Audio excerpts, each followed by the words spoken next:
What's good, YouTube? Mike here. This is Pro Guitarist Reacts, and today we have a request via PayPal from, shout out to Renat and Orly.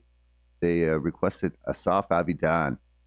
This will be my third song, or my third reaction to Asaf. And the first was Your Anchor from Innerbox 2. The next was 900 Days from Innerbox 3. And yeah, I really loved what I was hearing. I gave a little breakdown, and yeah, people seem to like the breakdown. So why don't we get into some more? So in their request, they wanted me to know, and I guess I'll pass on what it is that they thought was important for me to know, and maybe might be important for you to know as well. All right. But first, we'd like to share some highlights about this incredible artist. A life-changing journey. Assaf began his music career at the age of 26, a life-changing decision that followed a painful breakup with his girlfriend of 6 years. After the breakup, he made the bold decision to leave everything behind and change the course of his life, feeling an urgent need to release his emotions immediately. He found music to be his outlet. Until then, he had pursued a successful career in film and animation, but this turning point marked the start of his incredible journey in music. From band to solo, he first gained international recognition with his band Asaf Avidan and the Mojos.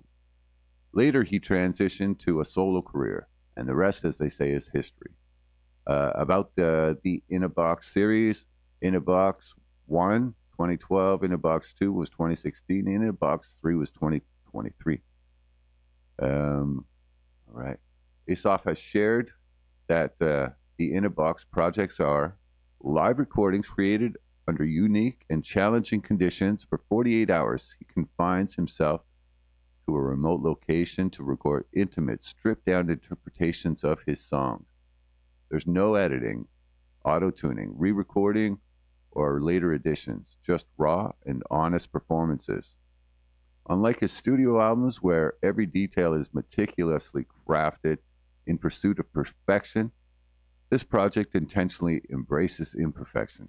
The camera is placed voyeuristically close as if to mimic the perspective of an intimate observer, creating a sense that everyone is sharing the same time and space with him. This approach allows Assaf to explore the essence of his songs in their purest form, focusing only on what truly matters in the moment. It's mind-boggling that Asaf's videos aren't racking up millions of views. Clearly, the masses just aren't ready for the perfection. But hey, genius often takes time to be fully appreciated. All right. FYI, this is from Renat. While we haven't discussed this directly, oh yeah, I don't need to discuss that. All right. All right. So this is the first request, and they have an accompaniment piece to go with their initial request. So let's all right, lost my window. So let me get this set up. For anyone experiencing blurry vision and Okay, let's see. I'm just waiting for this to come through. Okay, that looks like it. All right. All right, let's jump right into this. All right. So this, I think, is an interview which may give some insight into performance we're about to watch or about the artist. Okay, so let's check this out. It survives only because now there is a class of music slaves, which is the artists themselves. Oh, he does have a rather high voice, speaking voice. Class of music slaves, which is the artists themselves.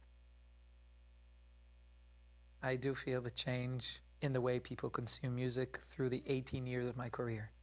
I mean, I was on the cusp of many changes. A lot of changes happened in these 18 years. When I released my first EP in 2006, you released CDs. When I released my first LP, The Reckoning, in 2008, there was CDs. Yes, there was piracy, People were stealing media through different programs, but we still sold a lot of physical albums. That's why we could reach gold certificate and platinum certificate with most of our albums in the beginning. So we had the problem of the piracy. Then iTunes was invented, and there was a you pay per song. And it changed the industry because people were starting to believe that digital is the future, but it wasn't enough. And then streaming came, which was supposed to solve all the musicians' problems. But then instead of having piracy from strangers, you had what is essentially piracy from three big companies, Apple, Google, and Spotify, which created a system that has no business feasibility. You can't take 12 euros a month and pay artists. It doesn't make sense. So it's just like Uber Eats can exist only because they don't pay enough for the couriers, and it can exist because they take too much fees from the restaurants. They're using a necessity, which was how do you create a platform for digital music, a distribution system that would make sense, that would fight off piracy, but it cannot survive. It survives only because now there is a class of music slaves, which is the artists themselves. I have about 3 million monthly listeners. That's not songs played, that's just listeners. Each one of them can listen to many songs. On Spotify alone, then there's Deezer, then there's Apple Music. I barely make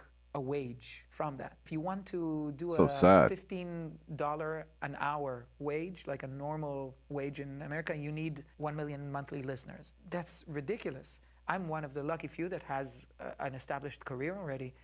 But a beginning artist, how can they reach those numbers? Musicians cannot make money through these platforms. So there's that aspect. Then, hand in hand with that, with streaming becoming, I don't know what's the current situation, 100,000 new songs every single day or more on Spotify. Not talking about the monetary problem of it, the cultural problem of it.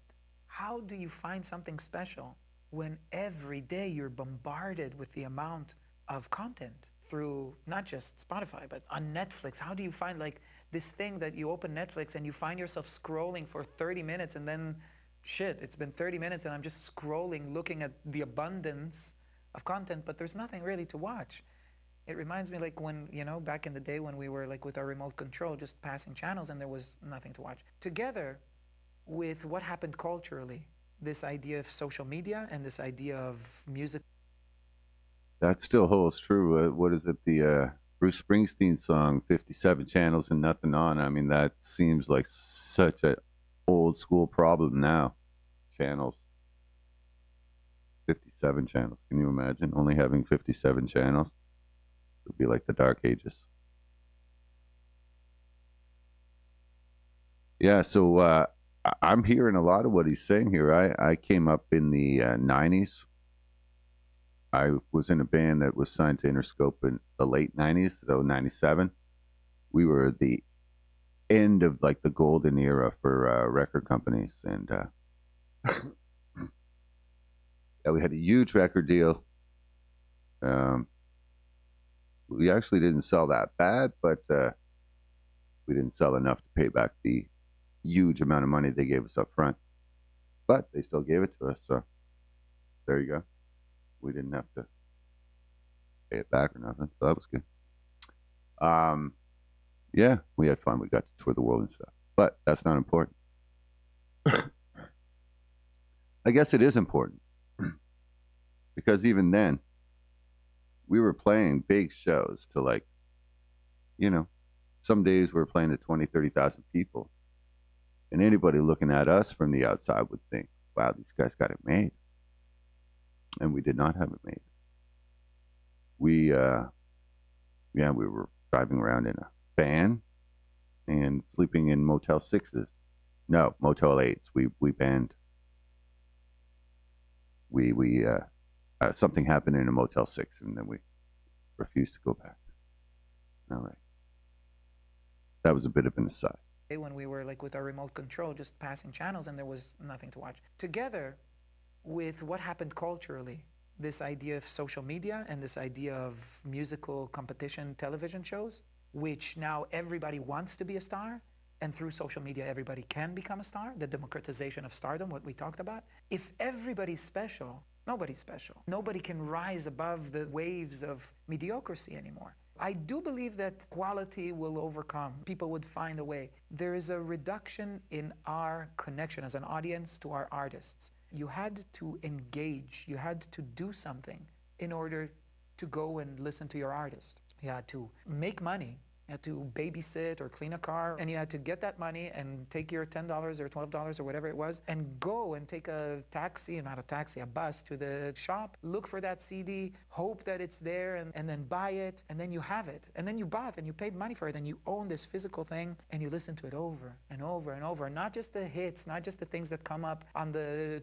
20-second reels, but you listen to the songs, and even the songs that the fillers, and suddenly you found more about the artist, and there was a connection. There was a feeling of, I own a piece, I contributed to this. I know that when I pay money to buy an album, it goes to that artist. But now you don't pay me when you listen to Spotify. You pay Spotify. You don't own the music that you love anymore. I don't get paid for it as the artist anymore. And the only people who are benefiting from it is this technological company middleman. And so all this together, technological change, cultural change, social media, streaming, everything together, and now bring AI to the picture. Now you're creating 100,000 songs each day. With AI, you can create 100,000 new songs every millisecond. So That's yeah, true. good luck. And they use that to flood the playlists and stuff, so that I don't know the way the pay structure works. They use that to avoid. I don't know exactly how it works. I know there's some scandal going on with this whole thing. Here, what am I trying to do now? I got to go back to here. Oh, maybe I should. I don't want to reveal anything by mistake. Hold on. All right, now.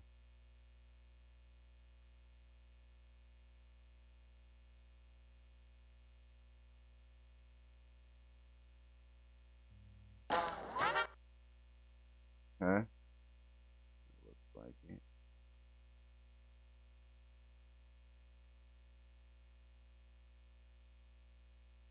All right. So yeah, I guess to sum up what he said about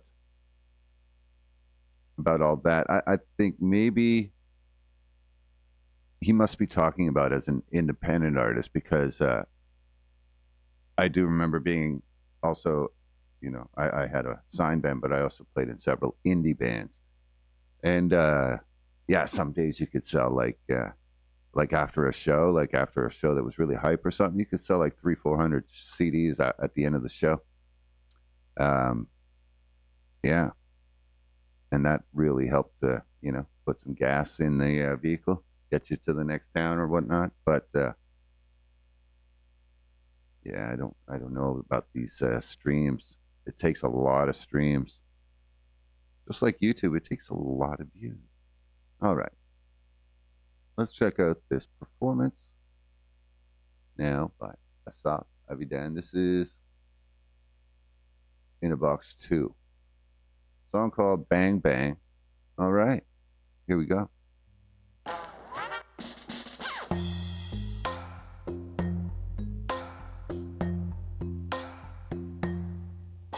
I love you like the roots in the sand.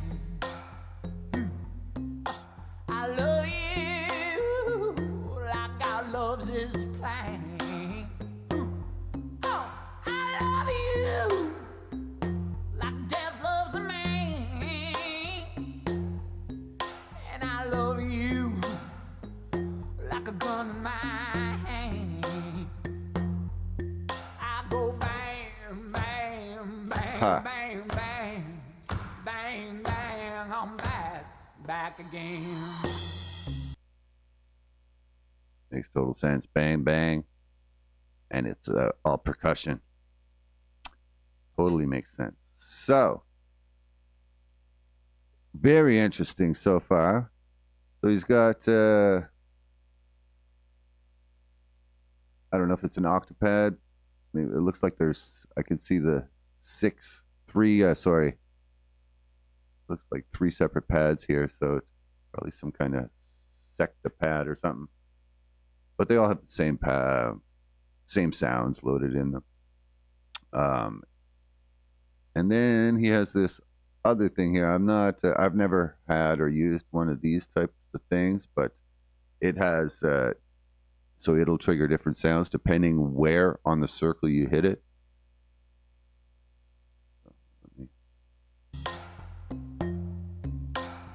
So like you can see when he hits the middle versus when he hits the side, the rim here, the black rim, is a different sound. Back again.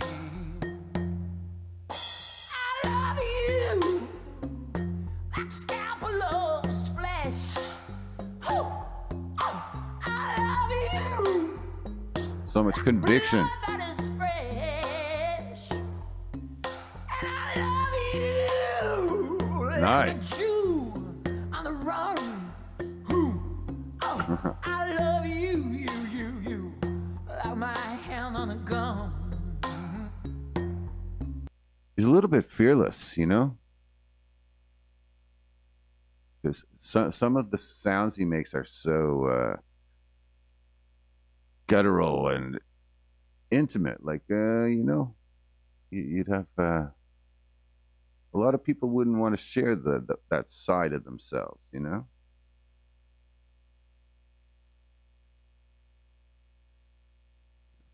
Like my hand on a gun. I go bang, bang, bang, bang, bang, bang, shebang, I'm back again.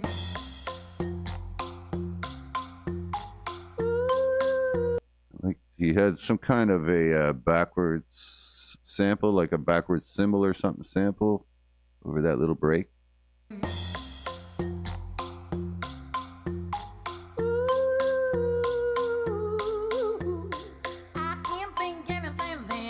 Oh, I missed it. I didn't go back now. I think it's one more. Bang, shebang, Yeah. I'm back again. Yeah, totally a backwards symbol of some sort. Shebang, I'm back again.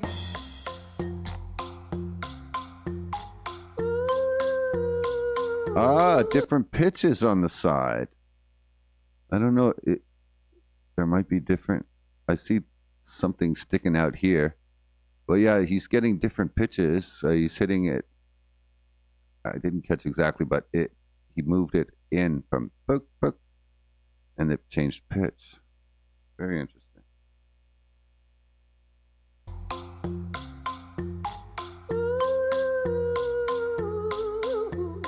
I can't think anything but you. That's how I love you.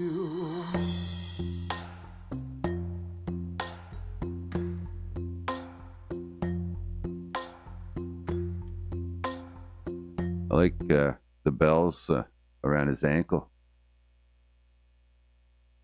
Good idea. Prime real estate. Hey, I love it when you just hit a button and it goes to exactly what you were talking about. So awesome. I want to hear this. What kind of can is that? Looks like a gas can built into a guitar pickup here. I don't know if he uses it on this track. He must. Oh, and he's got a microphone down here to pick up his little ankle shaker. Oh.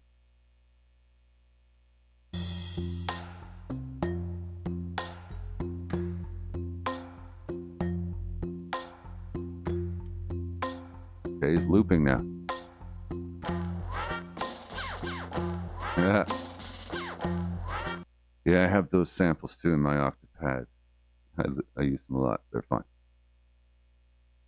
I don't use them in a professional setting that much, but I use them when I'm having fun. Yeah.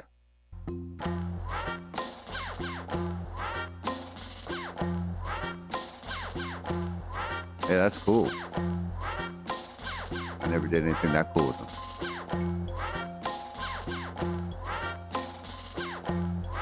did he just do? I don't know what he just did there. What did he just do with his, was that his phone? Oh, he's playing a thumb harp. I missed that.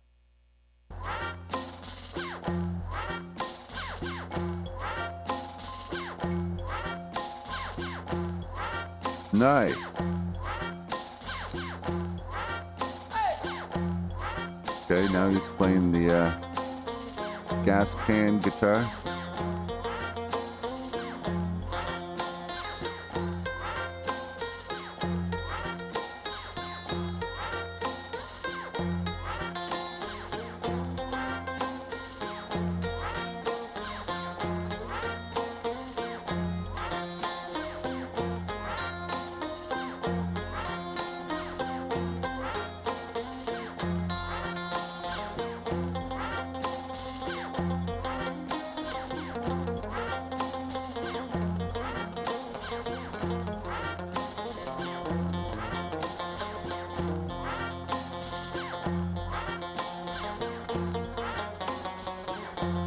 Okay. I'm going to have to go back. He's gone through a lot of different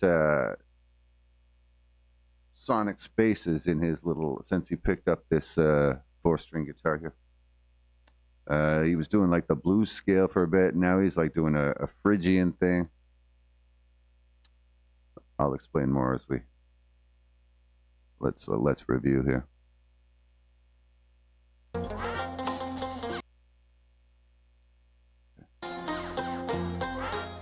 Yeah.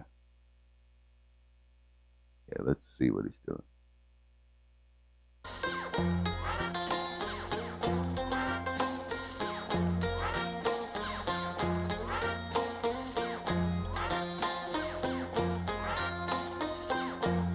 Right, so here's that. That's like a blues scale type of thing.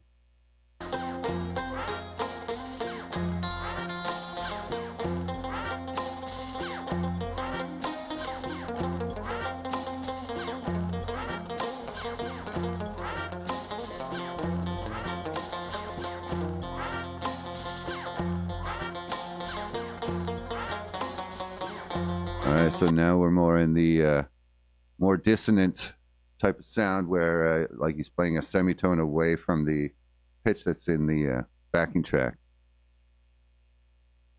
So yeah, we usually call that so that's like a, for instance, a semitone is like that ba-bum jaws, right? It's kind of inherently kind of scary and has that kind of energy to it.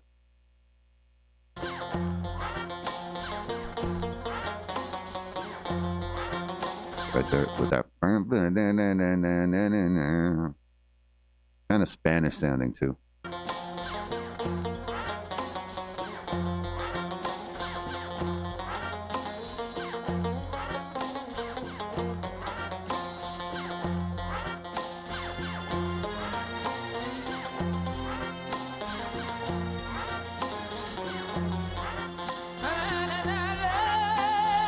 I was about to say it's starting to sound like some kind of Middle Eastern influence.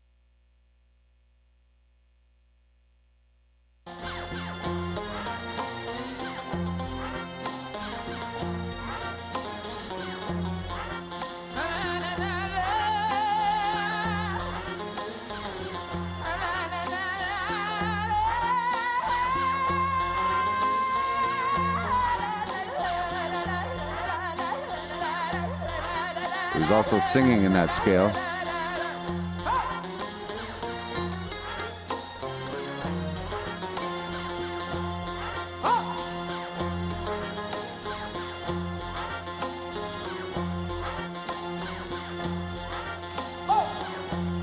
That's cool.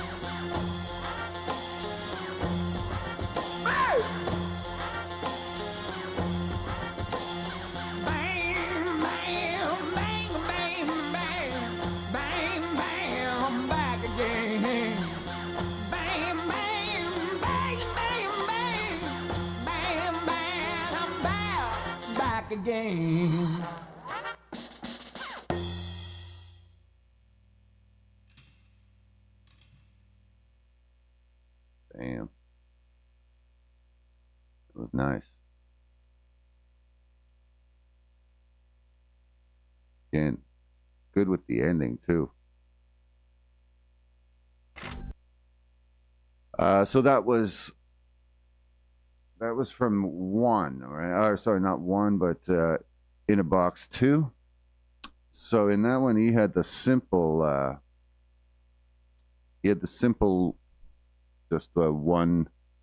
Was it the? I think it was the one channel. I forgot. I didn't really get a good look of it in this video. I did, but I forgot to look. Well, he had either the one or the two channel one, and then by the in a box 3 series, he had like the RC600 with the 6 channels of looping capabilities. But yeah, in this one, he did not have that many channels. That was primarily done live up until about, like, he must have been a good 2 minutes into the performance before he started looping. Yeah, it was mostly done live. An intense build up. I like the he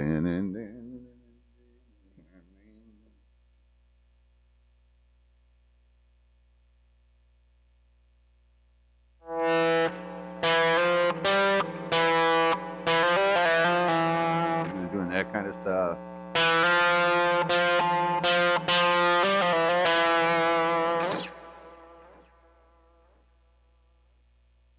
Good old Phrygian mode. You've got to love it. You really do.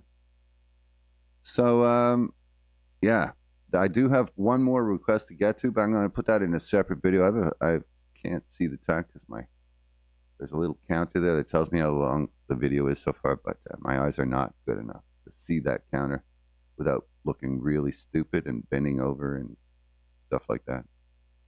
But I'm quite certain that it's been a while now, so I should probably get going.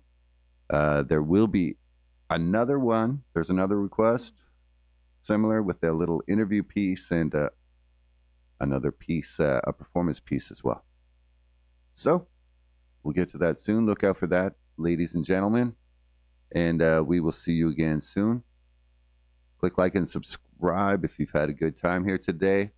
Shout out again to Renat and Orly for their generous donation. Appreciate you very much. And thank you for bringing this great music to my attention as well. I'm super loving this. Click like, subscribe. I think I said that. Go check out the original performance if you haven't already. If you're new to Assaf, then yeah, definitely go check out this cat. He's for real. Totally for real. Come on now. You know it. I know it. We all know it. Let's just get to it. Drop a yo down in the comments. That lets me know you made it to the end. That's our little code. That's how I know. How else would I know? Come on. Follow the code.